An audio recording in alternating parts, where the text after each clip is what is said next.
Bismillahirrahmanirrahim. Assalamu alaikum. Welcome back to Quality Coaching Academy QCA Peshawar. Second year full course discussion है evening session का. Question number 127. Range of Coulombic constant is option A k is greater than or equal to 0, less or equal to 9 multiplied by 10 power 9 Newton meter square per coulomb square.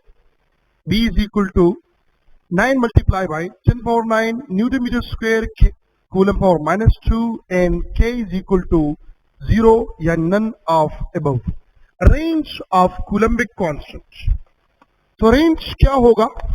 याद रखो question number 127 में range है option number A K is greater or equal to 0, less or equal to 9 multiplied by 10 power 9 Newton meter square divided by Coulomb square. याद रखें ये zero किस चीज के लिए है? मेटल के लिए है.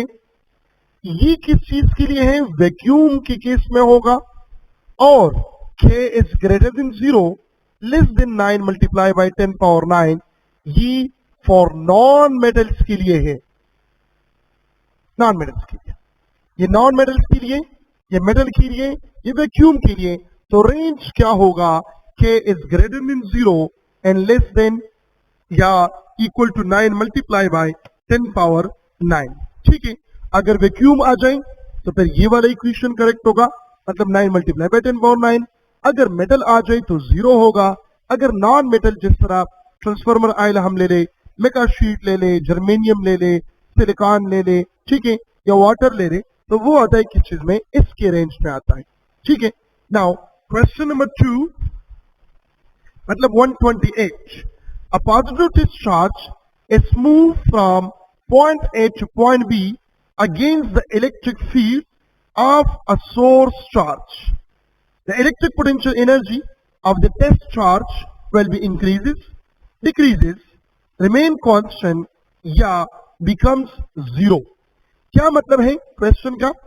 क्वेश्चन में आपको कहा गया है कि दो प्लेट से पॉजिटिव और नेगेटिव, ये पॉइंट ए और ये पॉइंट बी, एक चार्ज को जो पॉजिटिव चार्ज है, मिसाल के टेस्ट चार्ज है, इसको हम मूव करते हैं toward B, from point A to point B against the gravity, against the electric field. ठीक है, इस वजह से क्योंकि इलेक्ट्रिक फील्ड का डायरेक्शन ये है और इसके अगेंस्ट इसको हम मूव करते हैं, तो याद रखो पोटेंशियल एनर्जी क्या होगा? इंक्रीज होगा, इंक्रीजेस. अगर पोटेंशियल एनर्जी की जगह आपसे वोल्टेज के बारे में पूछे, इलेक्ट्रिक पोटेंशियल के बारे में पूछे, तो वो भी क्या होगा? इंक्रीज होगा. अगर पोटेंशियल एनर्जी की जगह काइनेटिक एनर्जी के बारे में पूछे तो वो क्या होगा? डिक्रीज होगा. क्लियर होगी बात? अब इसमें अगर हम नेगेटिव चार्ज को मिसाल के तौर पर मूव करें फ्रॉम बी टू ए और in the direction of electric field intensity, फिर भी ये तीनों केसेस होंगे. Potential energy increases, kinetic decreases और जो इलेक्ट्रिक पोटेंशियल है वो भी इंक्रीज होगा. Option number A is the correct one. Question number 129. If the electric potential energy is increased by 300%, the increase in electric field intensity. Electric field intensity बच्चे आपने पढ़ा है energy stored in a capacitor. हम कहते हैं ना capacitor is a device which store the energy, which store the charges in the form of electric field intensity या in the form of electric potential energy. और आपने ये वाला formula तो पढ़ा होगा, U is equal to 1 by 2 epsilon naught epsilon r E square A into D. तो U का जो रिलेशन है E स्क्वायर के साथ वो डायरेक्ट रिलेशन है. या हम लिख सकते हैं U is under root is directly proportional to E. अब पोटेंशियल एनर्जी में इंक्रीज आया है, कितना 300%। पहले कितना था 100%, इंक्रीज कितना आया 300%, कितना हुआ 400%। 400% का मतलब क्या है 4, यहां पर अंडर रूट है तो 4 under root is equal to 2 या 200%। आपने प्लस किया है 100%, इससे क्या करे माइनस करे 100%, आ जाएगा 100%। तो ऑप्शन कौन सा करेक्ट है, option number A. Question number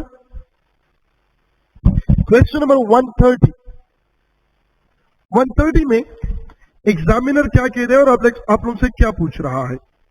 at a point halfway between two identical point charges, the electric field intensity is equal to, दो आइडेंटिकल चार्जेस है, मिसाल के तौर पर पॉजिटिव चार्ज है और ये भी पॉजिटिव चार्ज है।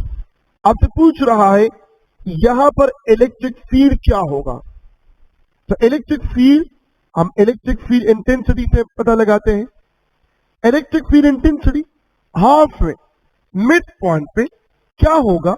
तो यहां पर देखो अगर हम फील्ड लाइन की बात करें तो फील्ड लाइन यहां से रिपेल होता है। रिपेल होता है कि नहीं होता। दो फील्ड लाइंस इस डायरेक्शन में आ रहे हैं और जैसे इंटरेक्शन करें इंटरेक्शन से वापस दोबारा आ जाता है।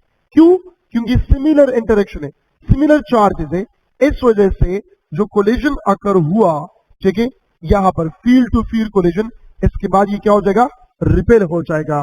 तो ऑप्शन कौन सा इसमें करेक्ट होगा, ऑप्शन इसमें होगा option number C. Option C is the correct one होगा। क्लियर हो गई बात। अब ये ऑप्शन सी क्यों करेक्ट है, यहां पर फील्ड नहीं है ना।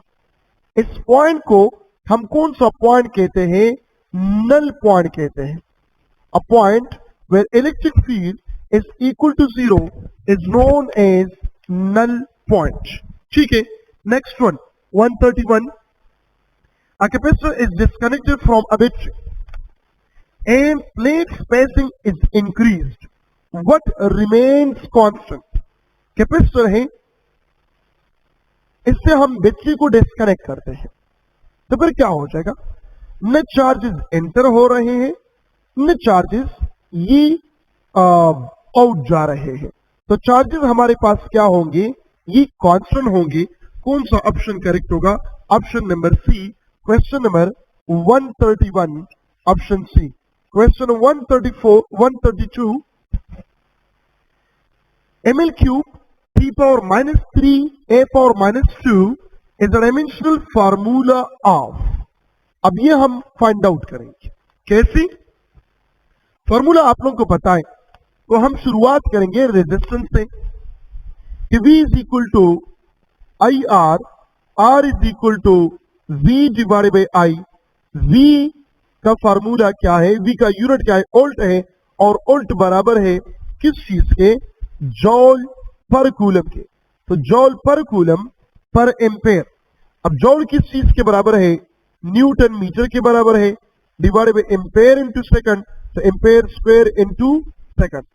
न्यूटन किस चीज के बराबर है, किलोग्राम मीटर स्क्वायर, मैं डायरेक्ट लिख आता हूं, divided by ampere square second power cube. तो किलोग्राम की जगह m, L square t power minus 3 a power minus 2 is dimension of क्या, इलेक्ट्रिक रेजिस्टेंस। तो यहां पर क्या है, ml cube t power minus 3, यहां पे ml cube t power minus 3 and a power minus 2 is the dimensional formula of. अब ये रेजिस्टेंस का क्या है, ml square t power minus 3 a power minus 2 है, और यहां पर l पावर 3 है। तो l पावर 3 किस चीज का यूनिट है, ये रेजिस्टिविटी का है। अगर हम देखें तो रेजिस्टिविटी क्या होता है, रेजिस्टिविटी का जो यूनिट है वो क्या है, वो है ohm into metre, ohm into metre. तो ओहम की जगह हम ये लगाएंगे, मीटर इसके साथ लगाओ तो फिर क्या होगा, एल क्यूब होगा। तो इसका डायमेंशन क्या होगा, m L cube t power minus 3 a power minus 2 तो डायमेंशन किस चीज का है, वो है रेजिस्टिविटी, ऑप्शन नंबर बी, या स्पेसिफिक रेजिस्टेंस भी उसको हम कहते हैं। क्लियर होगी बात। नेक्स्ट इसमें है ऑप्शन बी। क्वेश्चन नंबर 133 क्या है, which of the following is a positive temperature coefficient. Positive temperature coefficient का मतलब क्या है, alpha is equal to R T minus R not divide by R not into T. Alpha ये positive कब होगा, जब आर टी ग्रेटर हो R not से, और आर टी कब ग्रेटर होगा, किस चीज के लिए, for conductors. R T temperature की इंक्रीज से रेजिस्टेंस इंक्रीज हुआ तो अल्फा क्या होगा, पॉजिटिव होगा, ओनली फॉर कंडक्टर्स। और कंडक्टर्स में ये आप देखें आयरन है, मैंगनीज है, सिल्वर है। So all of above is the correct option, option number B. Question number 134, two long parallel wires carry equal current in opposite direction. The force between them is, दो opposite wires। Question number 134, दो opposite wires है, गौर से देखिए यहां पर opposite दो wires हैं जिसमें करंट फ्लो इक्वल है लेकिन अपोजिट है, एक अपवर्ड है एक डाउनवर्ड है। तो ये क्या करेगा, अट्रैक्शन करेगा या रिपल्शन करेगा। तो इसके लिए अगर मैं कहूं north pole south pole, direction change से मैग्नेटिक पोल भी चेंज होंगे, यहां पर एस यहां पर नॉर्थ, तो ये एक दूसरे को क्या करेगा, रिपेल करेगा। Correct option is option number B. जो फोर्स होगा यहां पर वो कौन सा होगा, रिपल्सिव फोर्स होगा।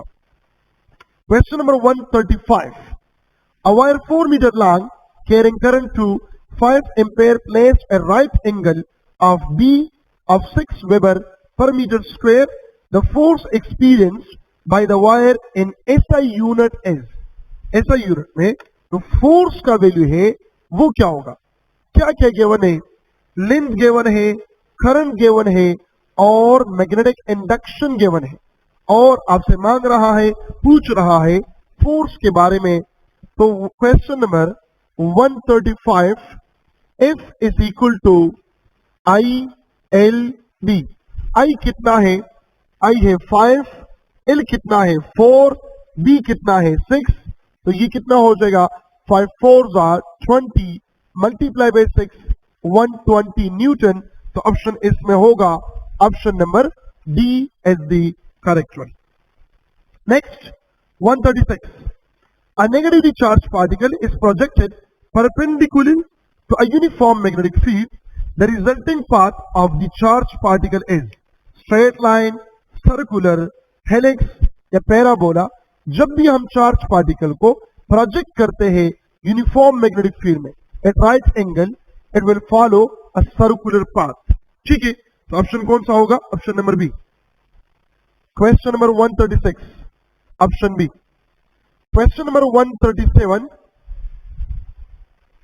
the primary winding of transformer has 500 turns whereas secondary has a 5000 turns. The primary is connected to AC supply of 20 volts 50 hertz. The secondary will have an output of, देखो आसान सा तरीका बताता हूं, यहां पर लिखो NP, NP कितना है 500, NS कितना है 5000, VP कितना है 20 वोल्ट और फ्रीक्वेंसी 50 हर्ट्ज है। आपसे VS के बारे में पूछ रहा है, तो VS का मतलब ये हुआ कि ये 20 से ग्रेटर होगा। क्यों ग्रेटर होगा, क्योंकि NS ग्रेटर है NP से, तो VS भी ग्रेटर होगा। अब विदाउट कैलकुलेशन पहले ऑप्शन में देखें कि VS कौन से में ग्रेटर है, तो ऑप्शन नंबर ए में देखो 200 वोल्ट 50 हर्ट्ज, सेकंड में देखें 2 वोल्ट, मतलब वो नहीं है। Option C 200 volt 500 hertz, option D 2 volt, वो भी नहीं है। अब ऑप्शन ए और ऑप्शन सी में कौन सा करेक्ट है, 200 ऊपर भी है 200 नीचे भी है। अब यहाँ पे 50 हर्ट्ज और 500 हर्ट्ज है, इनमें से कौन सा करेक्ट है, तो transformer can not change the frequency of AC। तो आउटपुट पर भी 50 हर्ट्ज ही होगा। सो option number A is the correct one. दूसरी तरीके से आप लोग करते हो तो करें, फॉर्मूला आप लोग के पास है NP divide by NS is equal to VP divide by VS।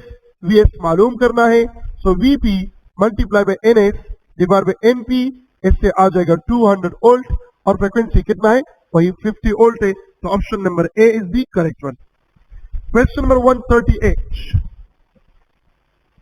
Question number 138 में क्या है, in a circuit with only resistor is connected to an AC source,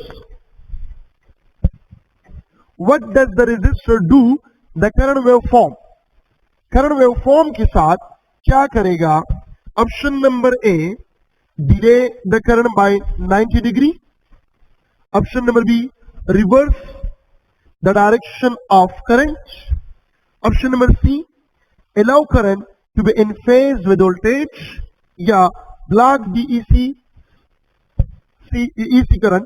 तो इसमें होगा क्वेश्चन नंबर 138 में है ऑप्शन नंबर सी, क्योंकि V is equal to V0 sine theta, I is equal to I0 sine theta, दोनों in phase है इस वजह से। Question number 139, as the frequency of AC source increases the capacitive reactance will be, क्या होगा? as the frequency of AC source increases the capacitive reactance will be decreases। Decrease क्यों होगा? इसमें ऑप्शन डी है, क्योंकि XC आप लोगों को पता है 1 ओवर ओमेगा C है या 1 डिवाइड बाय 2 पाई FC। तो इसका मतलब क्या हुआ? XC is inversely proportional to frequency. Frequency की इंक्रीज से जो XC है वो क्या होगा? वो डिक्रीज होगा। तो ऑप्शन इसमें कौन सा करेक्ट है? ऑप्शन है, कौन सा क्वेश्चन है? 139, option number D. 140, the average power consumed in a purely inductive AC circuit over one cycle is, the average power consumed in a purely ये क्या होगा? ये 0 होगा। और लास्ट में आप लोगों को पता है एवरेज पावर किस चीज के बराबर होगा? एवरेज पावर ये बराबर है VI की। तो हम कहते हैं VI into sine theta cos theta, तो ये बराबर है किस चीज के? 0 के बराबर है। तो option number B is the correct one. Question number 141, a semiconductor diode is also called PN junction diode या crystal diode या triode या both and B। तो option number D is the correct one, both and B। Semiconductor diode का मतलब क्या है? Rectifier है। तो रेक्टिफायर को हम पीएन जंक्शन डायोड या क्रिस्टल डायोड दोनों कह सकते हैं। तो option B is the correct one. Question number 142, a student connect a capacitor in series after the rectifier, what will happen to the output? अगर हम कैपेसिटर कनेक्ट करें, देखो हमने एक रेक्टिफायर लगाया है, सपोज करें HWR, और इसके साथ मैंने लगाया क्या? एक कैपेसिटर लगाया। यहां पे हम इनपुट प्रोवाइड करते, इनपुट तो हमने दे दिया, यहां पर इसने आउटपुट भी हमें दे दिया। आउटपुट क्या है? डीसी है, और कैपेसिटर काम डीसी पर नहीं करता, तो आउटपुट आपके पास क्या आएगा? 0 आएगा। ये ब्लॉक करेगा ये करंट। हाँ, अगर ये पैरेलल में लगाए आप, तो इसको फिर क्या करेगा? फिल्टर करेगा। ठीक है, फिल्ट्रेशन जो करता है, तो रेक्टिफायर के साथ ये पैरेलल में लगाओ। अगर सीरीज में आपने लगा दिया तो फिर करंट क्या करेगा? ब्लॉक करेगा। तो इसमें ऑप्शन कौन सा करेक्ट है? Circuit won't work as expected, क्योंकि यहां पर जो रिजल्टेंट है वो 0 आएगा। तो ऑप्शन इसमें करेक्ट होगा, option number C. Question number 143, visual light show photoelectric effect for alkali metals. ठीक है, अल्कली मेटल्स के लिए विजुअल लाइट ही काफी है, और जो कैडमियम है या मैग्नीशियम है उसके लिए अल्ट्रा वायलेट यहां पर मेंशन है। तो option number A is the correct one. Question number 144, 144 में क्या है? If the stopping potential is 2 volt what is the maximum kinetic energy of the emitted photoelectron. तो काइनेटिक एनर्जी आप लोगों को पता है बच्चे कि ये बराबर है किस चीज के, क्यू डेल्टा वी या ई डेल्टा वी। स्टॉपिंग पोटेंशियल कितना है 2, सो ये आ जाएगा 2 इंटू इलेक्ट्रॉन वोल्ट। ऑप्शन कौन सा करेक्ट है, ऑप्शन नंबर बी। अगर जॉल में हम आंसर निकालें so 2 multiply by 1.6 multiply by 10 power minus 19 joule, इस आएगा 3.2 multiply by 10 power minus 19 joule. Option C है लेकिन उसमें प्लस 19 है, इस वजह से वो गलत है। Option number B is the correct one. Question number 145, pair production can be used to what? Detect high energy photons, measure the energy of photons, या create antimatter, या all of above। तो कौन सा करेक्ट होगा, create antimatter, क्योंकि हम provide करते हैं एनर्जी तो वो तो हमें पता होता है कि हमने इतना एनर्जी प्रोवाइड किया, 1.02 मेगा इलेक्ट्रॉन वोल्ट है या इससे ज्यादा है या इससे कम है, वो तो हमें पता होता है। ठीक है, तो इस वजह से सिर्फ इसमें क्या होगा, क्रिएट एंटीमेटर होगा। Option number C is the correct one. Question number 146, the Compton shift is minimum when the scattered angle is, so del lambda is equal to h divided by m naught c 1 minus cos of theta। ये equal to 0 कब होगा, जब यहां पर scatter angle कितना हो जाए 0, क्योंकि cos 0 1, 1 minus 1 0, 0 multiply by anything is equal to 0। So इसमें ऑप्शन कौन सा करेक्ट होगा, option number A is the correct one. Question number 147, if 50% radioactive nuclei decay in 5 seconds, then after 15 seconds the undecayed nuclei will be, मतलब half life 5 second है। ठीक है, तो कितने हो गए 15 सेकंड है, तो 15 सेकंड हम क्या करेंगे, यहां पर 5, यहां पर 10, यहां पर 15, ये हो जाएगा 50%, ये 25%, और 25 का हाफ क्या है, वो है 12.5%। ऑप्शन कौन सा करेक्ट है, option number B is the correct one. Question number 148, the time taken for radioactive sample to completely decay, तो वो कितना होगा, वो इंफिनिटी होगा। इसका हाफ क्या होगा, फिर उसका हाफ क्या होगा, फिर उसका हाफ क्या होगा। ठीक है, तो कितना टाइम मिलेगा, इंफिनिटी लेगा। ऑप्शन कौन सा करेक्ट है, option number B is the correct one. Question number 149, the frequency of स्थिरीकरण है, स्थिरीकरण का फ्रीक्वेंसी क्या है 0। ठीक है, स्थिरीकरण क्या होता है, वो पेवर डीसी होता है, और पेवर डीसी का फ्रीक्वेंसी क्या है, वो 0 है। ठीक है, और अगर आ जाए द टाइम पीरियड ऑफ स्थिरीकरण क्या होगा, तो टाइम पीरियड इसका इंफिनिटी होगा। फ्रीक्वेंसी 0 है तो टाइम पीरियड इंफिनिटी बनेगा। Question number 150, what is the mass number of an atom. Mass number, atomic mass number क्या होता है, जो नंबर ऑफ न्यूक्लियॉन्स होते हैं। नंबर ऑफ न्यूक्लियॉन्स क्या है, number of proton plus neutron. तो इसमें ऑप्शन है option number C. Question number 150, option number C. Question number 151, which of the following types of radiation is most ionizing but least penetrating। तो alpha का ionization power ज्यादा है लेकिन इसका जो पेनिट्रेशन पावर है इंतहाई कम है। So option number A is the correct one. Question number 152, what type of graph best represent the decay of radioactive substance। Exponentially decay होता है, ठीक है ना। तो यहां पे देखो आपने ये पढ़ा है ना, n is equal to n naught e power minus lambda T. तो यहां पर क्या है, एक्सपोनेंशियल मौजूद है, तो यहां पर क्या होगा, एक्सपोनेंशियली डिक्रीज होगा।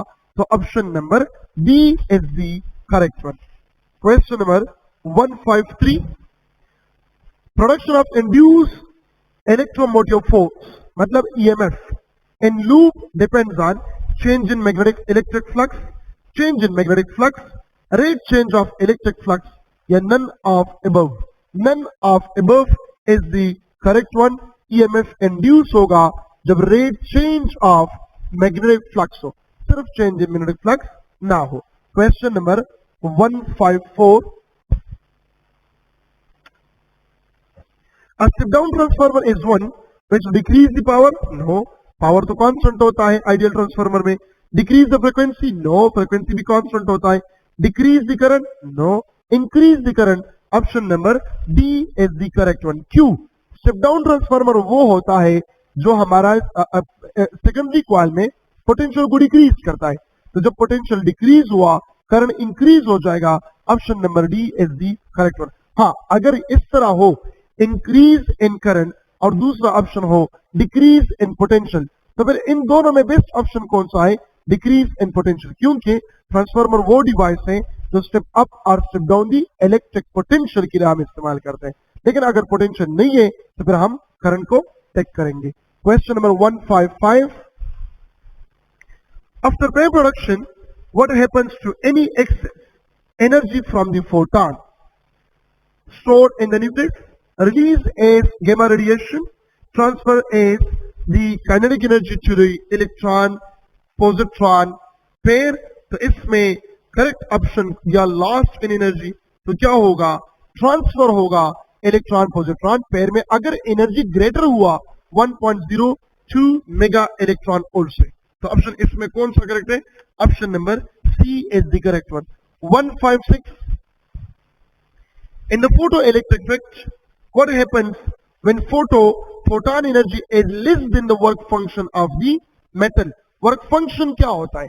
The minimum energy required to remove the electron from metal surface. अगर एनर्जी वर्क फंक्शन से कम हुआ तो इलेक्ट्रॉन इजेक्ट नहीं होगा. तो इसमें कौन सा ऑप्शन करेक्ट है? Electrons are emitted with the low energy, more electrons are emitted, या no electrons are emitted. So option number C is the correct one. Question number 157. The rate change of electric flux produced. Maxwell's equation में है कि जब भी electric flux में change आ रहा है, देखो एक तो मैग्नेटिक फ्लक्स में चेंज आ गया विद रिस्पेक्ट टू टाइम, तो वो प्रोड्यूस करेगा, इंड्यूस करेगा, क्या ईएमएफ इंड्यूस करेगा, इंड्यूस करंट होगा. लेकिन जब इलेक्ट्रिक फ्लक्स में चेंज आ जाए विद रिस्पेक्ट टू टाइम, तो फिर क्या इंड्यूस होगा? डिस्प्लेसमेंट करंट, उसको हम कहते हैं I is equal to ID is equal to the change of electric flux, और I is equal to del flux B divided by delta T. तो इंड्यूस करंट और डिस्प्लेसमेंट करंट में फर्क है. Induce current due to rate change of magnetic flux, displacement current rate change of electric flux. Option कौन सा correct है इसमें? Option number C is the correct one. Question number 158 में है the power factor of AC circuit is given as cos pi, where pi is the phase angle between voltage and current. If pi is equal to 0 degree, what is the nature of circuit? Power बराबर है VI cos of pi. जब 0 degree हो जाए तो cos of 0 degree is equal to 1 VI. तो power किस में maximum है? पावर लॉस ये है फेवर रेजिस्टिव सर्किट में, और आप लोगों को पता है कि एवरेज पावर बराबर है VRMS इंटू IRMS. ठीक है, इंडक्टिव सर्किट में और कैपेसिटिव सर्किट में वो क्या होता है? 0 होता है. तो इसमें ऑप्शन कौन सा करेक्ट होगा? Option number C is the correct one. Question number 159. The permittivity of transformer आयत. Permittivity of any material is always less than 1. क्योंकि आपने पढ़ा है relative permittivity is equal to permittivity of a medium to permittivity of free space. तो permittivity of a medium क्या होगा? Permittivity of free space multiply by relative permittivity. ठीक है, तो रिलेटिव परमिटिविटी ऑफ एनीथिंग वो मल्टीप्लाई करे 8.85 multiply by 10 power minus 12, तो इससे always less than 1. Question number 160. What is the resistance when capacitor is fully charged? जब capacitor fully charge हो जाए तो हमारे पास जो रेजिस्टेंस होगा वो क्या होगा? इंफिनिटी होगा. Option number C is the correct one. क्यों सी करेक्ट होगा? क्योंकि कैपेसिटर हमारे साथ फुली चार्ज होता है. ठीक है, और आपने पढ़ा है कि चार्जिंग एंड डिस्चार्जिंग के लिए जो सर्किट हम यूज करते हैं वो RC सीरीज सर्किट है. तो जब कैपेसिटर फुली चार्ज हो जाए तो रेजिस्टेंस हमारे पास इनफाइनाइट हो जाता है. ठीक है, question number 161. Which of the following is the bigger charge? Bigger charge कौन सा है? -15 क्यू, -30 क्यू, +10 क्यू या +17 क्यू, सो बिगर चार्ज इसमें है -30 क्यू। ये नेगेटिव चार्ज है जिसका मैग्नीट्यूड क्या है, 30 क्यू है। ठीक है, so option number B is the correct one. Last question of the discussion, that is, if the input frequency of AC current is 100 Hz, then output frequency of half wave rectifier will be। तो आपने पढ़ा है बच्चे कि half wave rectification में if input बराबर होता है किस चीज के, if आउटपुट के। तो अगर इनपुट फ्रीक्वेंसी 100 है तो आउटपुट भी 100 होगा। ऑप्शन इसमें करेक्ट कौन सा है, यही है नन ऑफ अबव होगा। नन ऑफ अबव क्यों है, नन ऑफ अबव इस वजह से है 100 तो मौजूद है लेकिन इसके साथ यूनिट नहीं है, 100 हर्ट्ज होगा। अगर 100 हर्ट्ज फ्रीक्वेंसी हम प्रोवाइड करते हैं तो आउटपुट फ्रीक्वेंसी कितना होगा, वो भी 100 होगा लेकिन 100 हर्ट्ज होगा। इस वजह से इसमें ऑप्शन कौन सा करेक्ट है, नन ऑफ अबव। कोई भी क्वेश्चन हो, कंफ्यूजन हो, आप कमेंट सेक्शन में पूछ सकते हैं। अपना बहुत सारा ख्याल रखिएगा। Thank you so much.